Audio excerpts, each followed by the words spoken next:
All right, everybody, it's Mark Jones, normally your host of Key Factors Podcast, but today we're doing a quick rendition with a group of super intellectual individuals that run some of our higher divisions within Mann Mortgage. You're joining us from Florida, Clearwater, so our view to the right-hand side is beautiful waves that I don't really want to go out there simply because it's just too windy.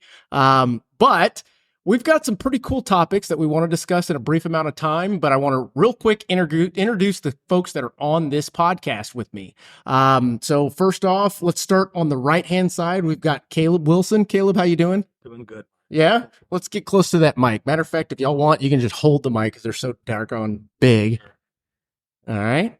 Christian, briefly, can you give us maybe like a, 60-second spiel on who you are?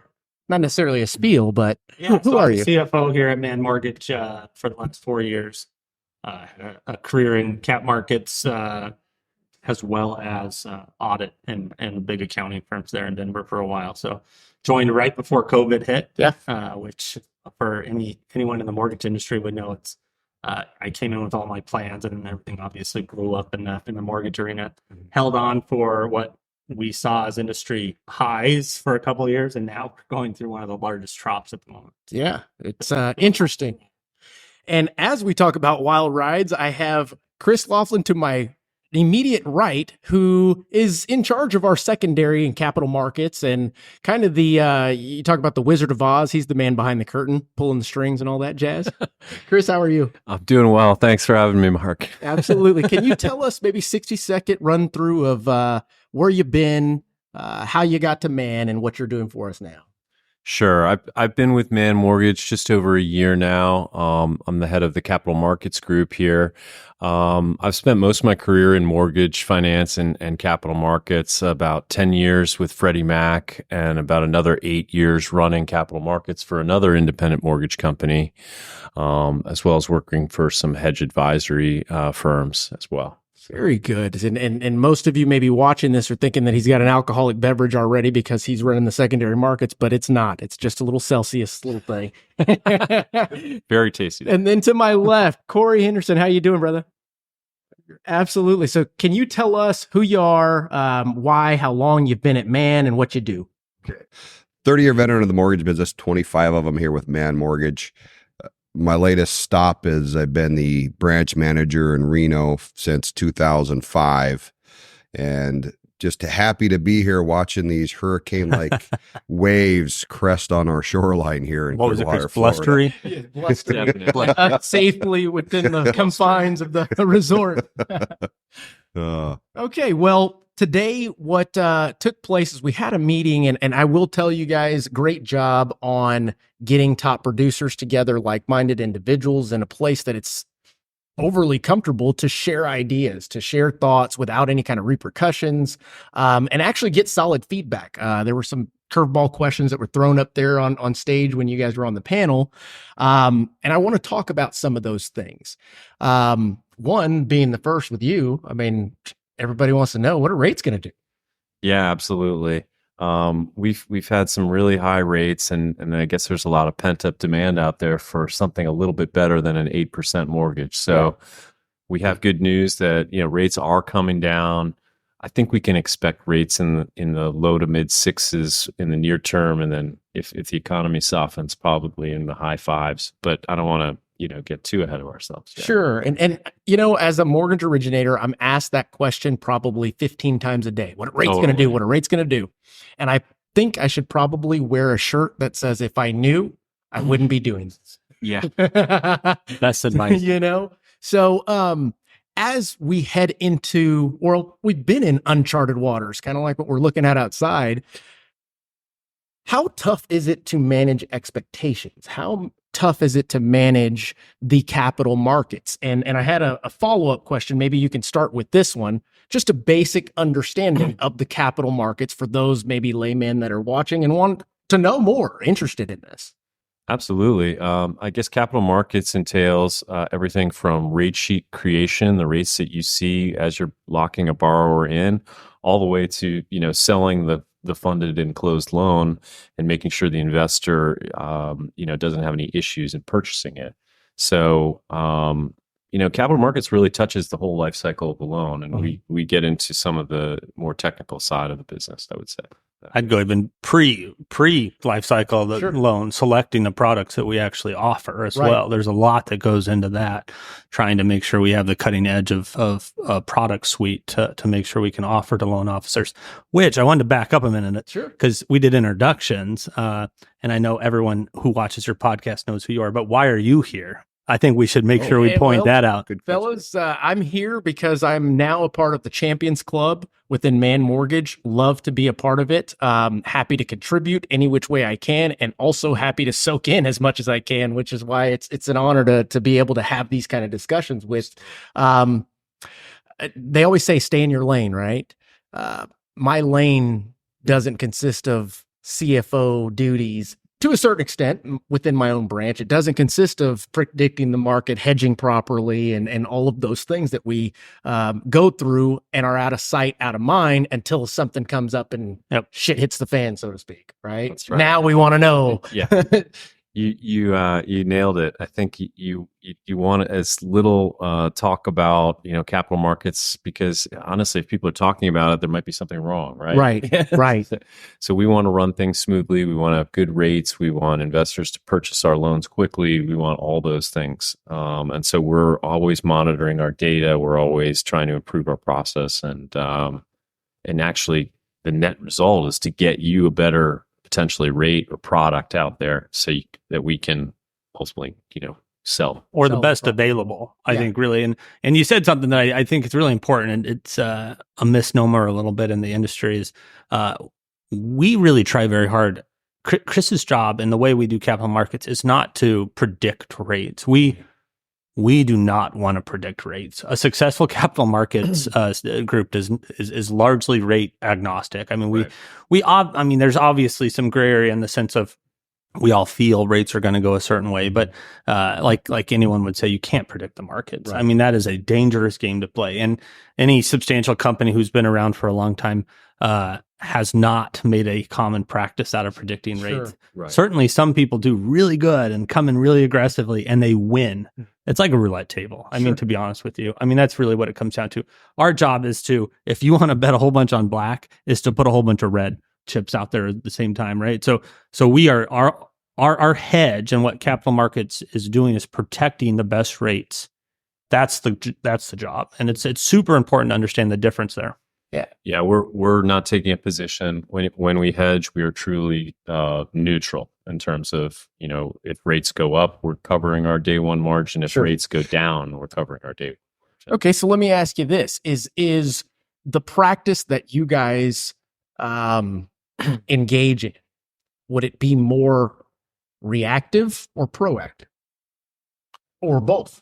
It's a little bit of both. I think as a hedger, you're always selling into a market that could be, selling off potentially as you need to protect your rates.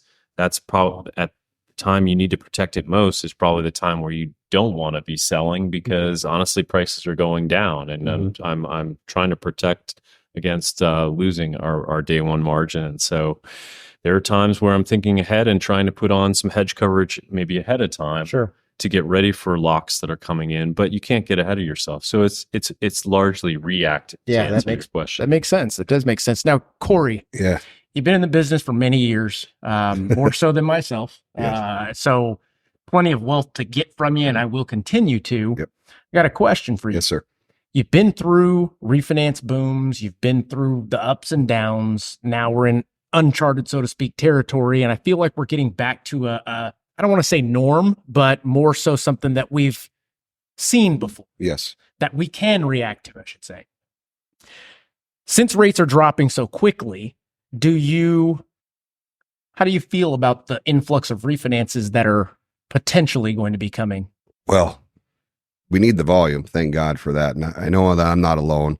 I know there's other LOs and other companies that are saying, holy moly, this is a blessing. We need this volume in order to get to the next chapter of this cycle. But does everyone need a refi right now? Not everyone. I would say it's very important that us as originators and the trusted advisors of our clients that we understand really what's going on with them. Is the kid going to college or just graduated? I closed a refi just about 60 days ago that they had maxed out their HELOC, putting their daughter through college. Okay. Is actually 60 days ago the optimal time in terms of where rates are or they're going in this next cycle? Right. No. But when you have your HELOC is ballooned and you did that doing the right thing, putting your kid through secondary education, now is as good a time as any. Yeah. If you've had somebody that you close and they've got a very elevated DTI and that $150, $175, $200 a payment that they're going to pick up, that's important to them. Now might be the time. And so it really, there's no right answer. The answer is we've got to do our job and figure out what the needs really are of our client. Yes. I like the way our guy Chad puts it. We got to have meaningful conversations. Absolutely. And now is more important than ever before that we have meaningful conversations. Yeah. And you know what, I think that was the theme towards the end of last year for myself, is reminding all of my loan officers that they need to be having high level trust conversations, high level interviews with their borrowers. Yes. More it's important not than take an application and stick them in a loan. It's ask the right questions, listen, ask more questions, listen, then advise. You know? That's exactly correct. Caleb, you said something that made me think of a question, and you said that capital markets really starts before the life cycle of the loan, and we've got a couple products that I really like. Number one, I really like our construction program. Absolutely. Okay, and then I'm getting into the Manny 100 a little bit, but will you take us through the thought process and the dialogue that you guys had in your meetings of what was the decision process to get these products to us? Now, before you do that, I do want to let the folks know what Manny Mac is, or the Manny 100 in this case. Mann Mortgage has the unique ability to create their own type programs that will help folks that can't normally be helped with the products that are out there at the moment. So that's kind of some of the stuff that Corey's talking about. Go ahead, take it away. Yeah, sure. So start with construction for a minute. So construction, there's two big categories that we've segmented into, and we have a lot of what we call manisms, but man-made is our construction division. But we have both one-time close as well as two-time close. And the difference really being that there's certain conventional products that you're allowed to effectively close once, and then it modifies at the end of the construction cycle. And then you have a two-time close that really is more of a bridge type loan that's really focused around getting through the construction. And then we get, work on your takeout loan that's more of a 30-year, 15-year mortgage at the end of the cycle.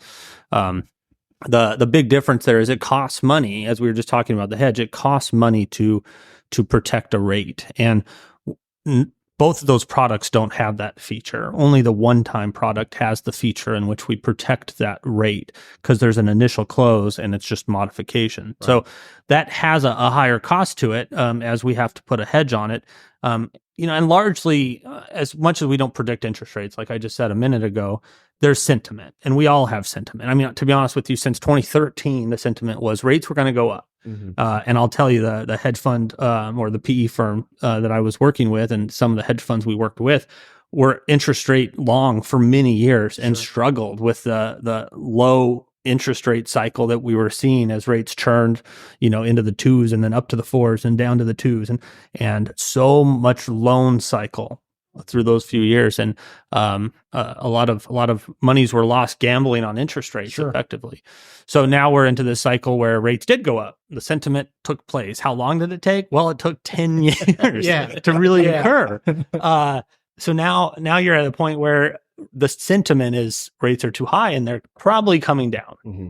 So whether you look at the MBA, which is our, kind of the largest IMB or lobbyist group, I guess, as a collective that we all lean and trust and advise. They're projecting, I think, 6% by end of year. There's so much speculation that goes into that. That forecast is old, and they would admit this. The forecast is old the moment they print it. But what happens is you have an election year. There's the quantitative easing we talk about in the industry. And so you take these sentiments and they become, well, the sense is it's going to go down. When I hope that to be true. I hope we see fives. And but the sense of I'm trying to protect if I'm building a home. So go back to construction. If I'm building a home, do I want to protect what might be a bridge loan at 8% or 7.5%? Do I really want to protect that rate? And the general sentiment is probably not. I'm not wanting to pay extra at this point to protect that. And so I'll kind of let it ride, which means if they're not protecting their rate, what I mean by that is they're going to pay whatever the market rate is at the end of the loan.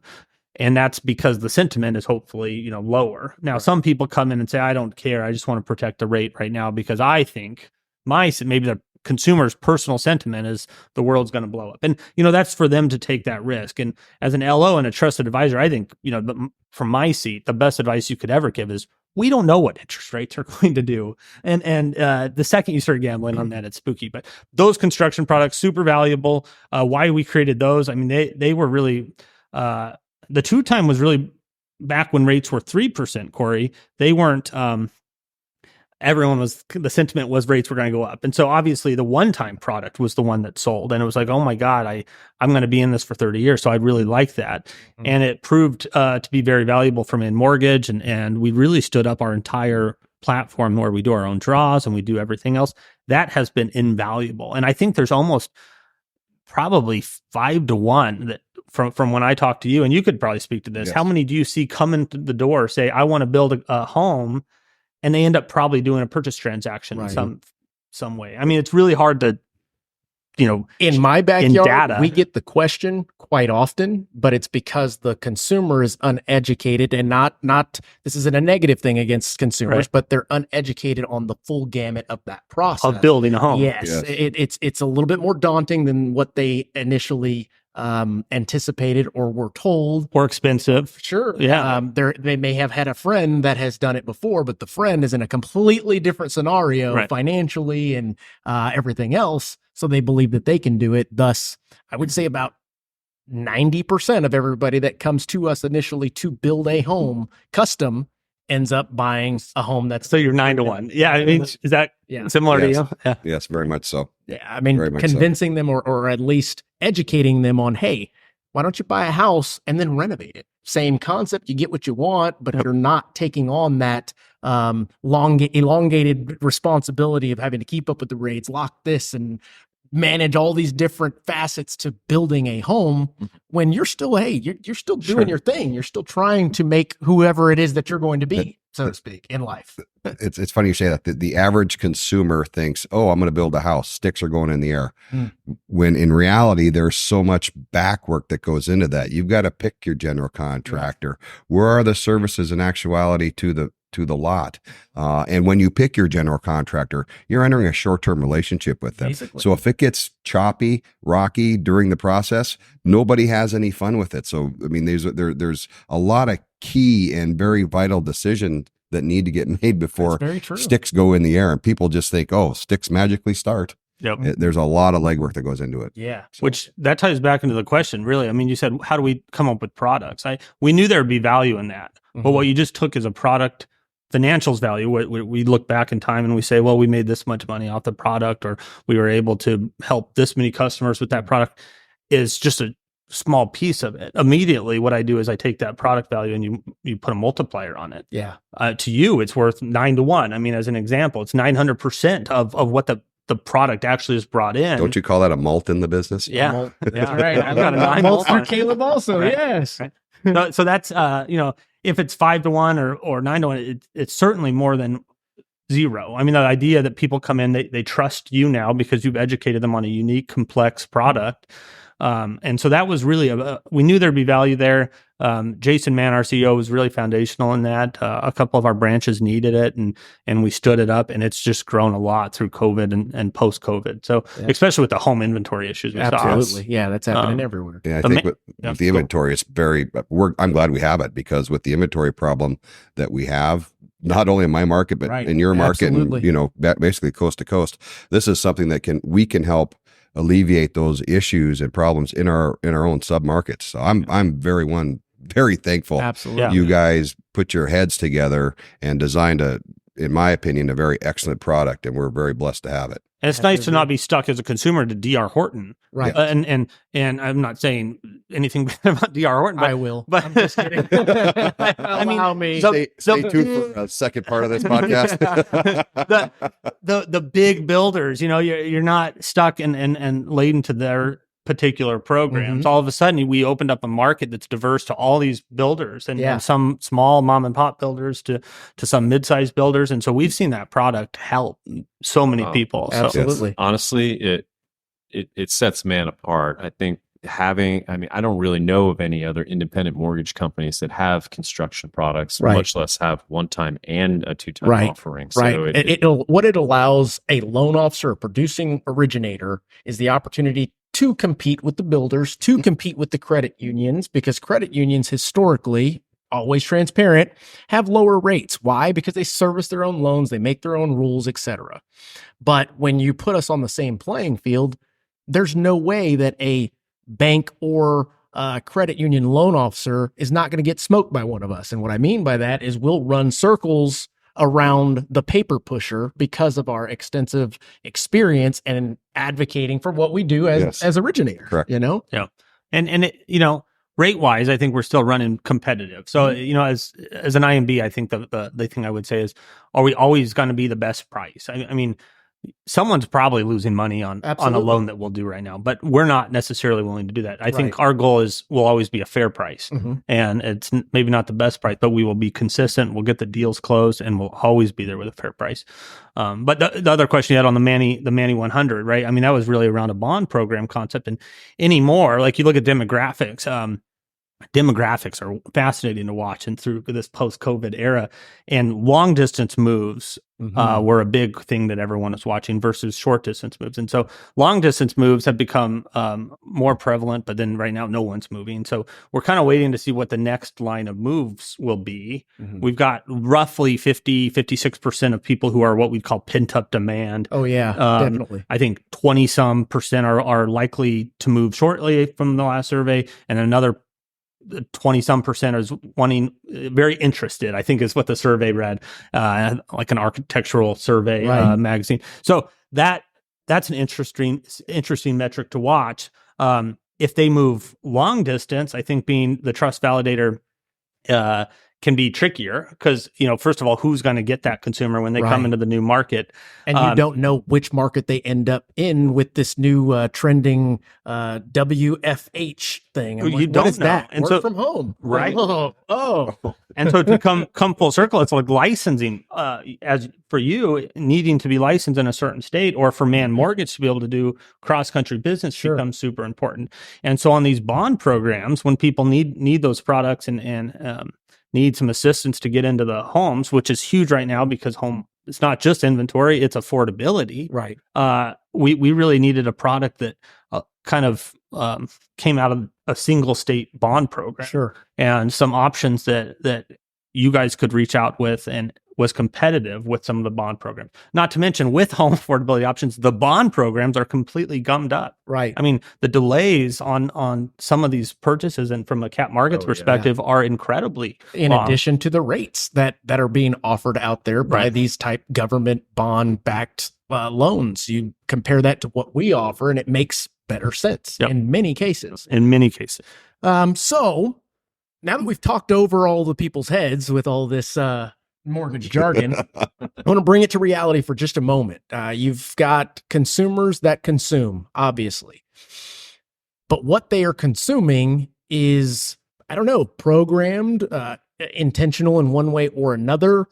But in dealing with finances, without getting too political, what are you seeing with how rates are being conveyed and our, I guess the real estate industry as a whole right now in the media, and everything is scare, and rates are too high and nobody can afford anything, when realistically in my market, there's still affordability. Now, it's not like it used to be when there was more inventory and homes coming on the market regularly, but they're acting as if it's not possible. no one is going to be able to get a home if you're a first-time home buyer in a average bracket.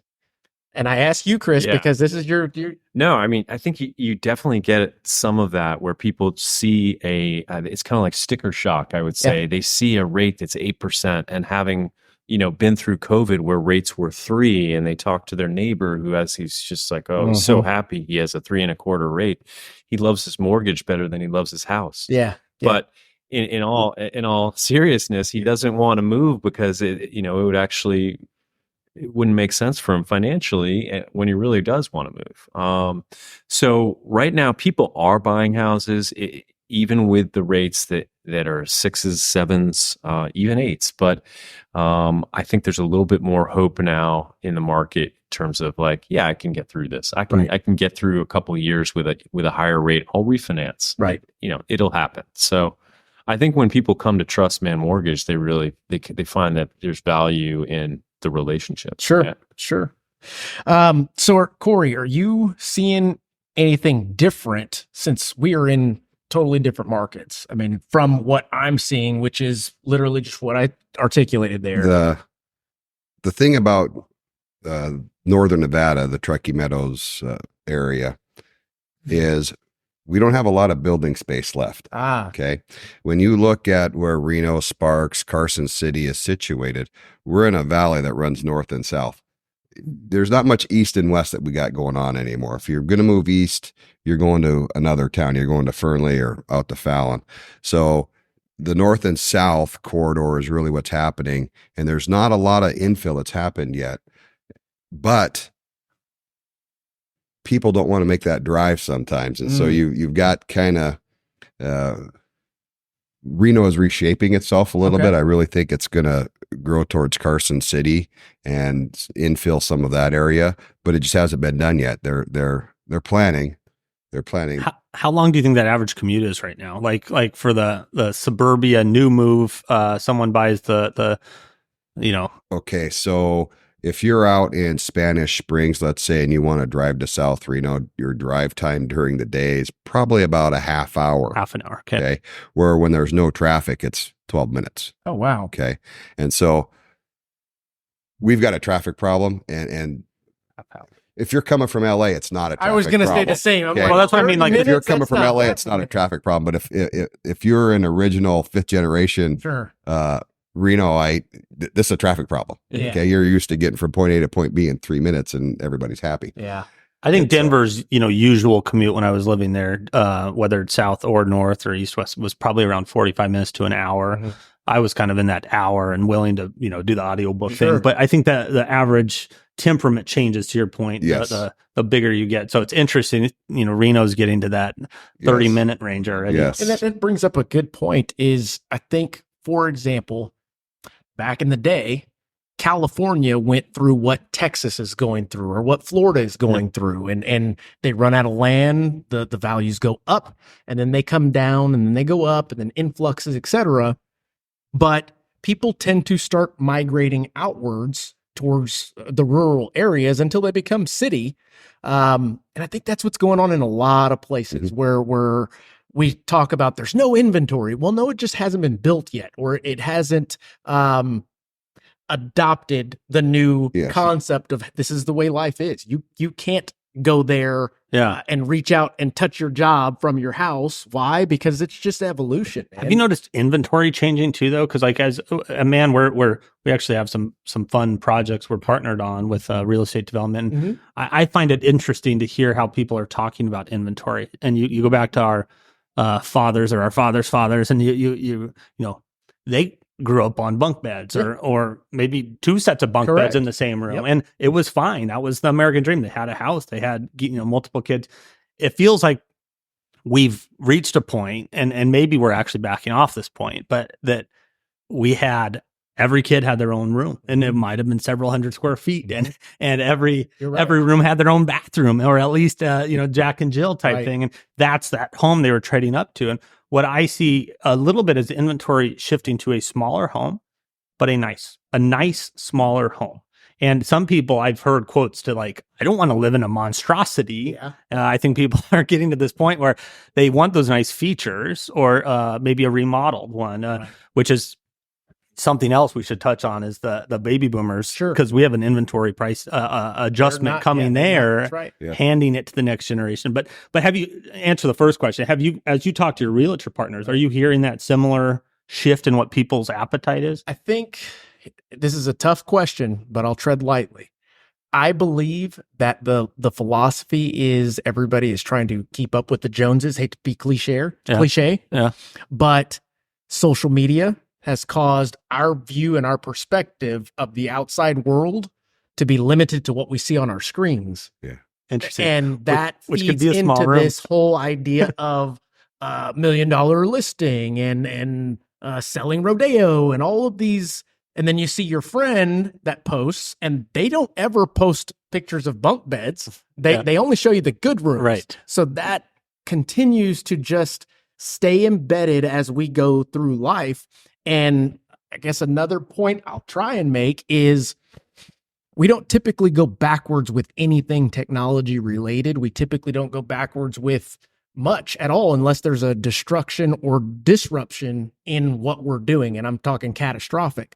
Why? I don't know. When was the last time you went to get a new phone? Did you ask for the latest version or did you ask for the new version? Right. We don't ever, hey, you know what? Give me that flip phone. Now, Well, there is there are a counterculture to that. Come back, yes, but they come back briefly and as a fad versus this is how we do life now. People working from home. I don't think we're going to go backwards on that concept.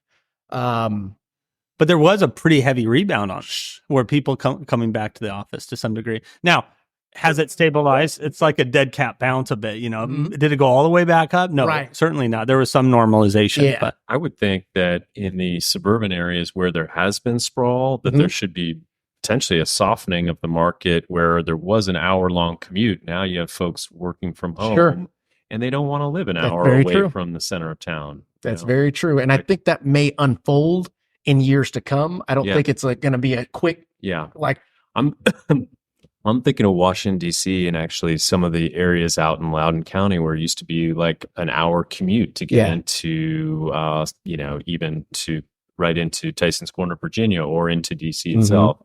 It would take terrible traffic, take an hour. Now more job creation outside, and so they don't necessarily have to find that house in the burbs Right. where they can drive an hour to get to work. I think that will actually help once people get that concept and over the fear of number one, buying a home. It's already a big thing, big step. It's the biggest purchase that a consumer will make. Then the positive, negative chatter from friends, all these advisors, family, etc. Rates are too high. Some are saying, no, they're not. Buy the damn house. There's just so much that these consumers go through these days with all of the outlets that it will take time for us Yes. as originators to educate them and then show proof in the pudding, if that makes sense. Yeah. Because their friend is going to listen to us 3 years later. They're going to go, shoot, I should have bought. Now I'll buy. yeah. And it'll be a little delayed, but I don't know. But if I knew, I wouldn't be doing this, I do think it'll be interesting to see if the houses, the new inventory ends up just being, I think you'll see upgrades. It's not, I don't think you'll have as much, Formica countertops, things like that. I think you'll end up with stone and those sort of things as this new inventory pops up, and they'll be, it's hard to say affordable because what, $500,000 used to buy, Right. Versus, but I think as you build in that ballpark, you can build smaller homes that have some of those sort of features. And I'm seeing a little more appetite in that than Same. historically. Mhm. It's just not big. So maybe they're aiming for is how much of their house is going to be on camera. Yeah. A clean, magical looking 10 square feet. And, and it's going to have a big Greek column in the corner or something. Well, I mean, keeping in mind that these folks are competing with something that they can't touch, feel, see, which is the mammoths of Black Rock and Right. will we become a renter's nation? And I think that's a Yeah. full topic for another time, but it's just something for folks to think about. It is. Because there are mass investors, in addition to mom and pop investors, first time investors getting into the market that don't bat an eye at higher rates, that don't bat an eye at having to pay a couple points to get that home, because they already know as homeowners what it does for them beneficially, taxes, all of those things. Wealth creation. Wealth creation, generational wealth creation. But if the bigger investment companies are buying these things left and right and haven't slowed down because of higher rates, it should tell consumers something. Yes. In my opinion. Yeah. That was, I don't know if people know that, but a lot of that 2020, 2021 was institutional Right. Firms buying up real estate, which was unprecedented in the sense of how much they actually acquired. Yeah. And I do think, they're all kind of checking if they did the right thing or not. But Right. but if you look at the long-term trajectory of real estate, as you guys well know, it's almost unbeatable. I mean, Right. it's steady Eddie up and up and up. And That's right. um, Good stuff. Well, any of you guys want to add anything else to this?